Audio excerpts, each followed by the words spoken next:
Welcome to Fluent Phonics.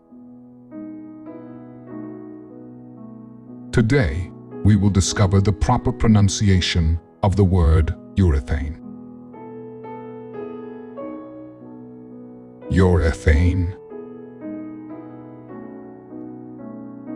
Urethane.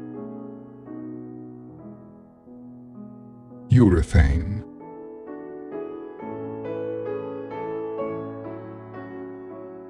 Here's an example of how one might use it in a sentence.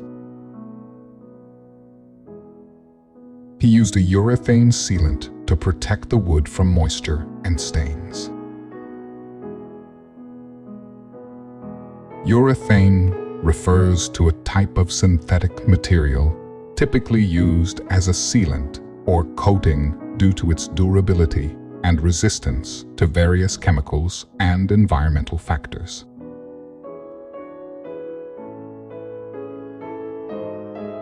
Thank you for your time. If you enjoyed this, please like and subscribe for further content.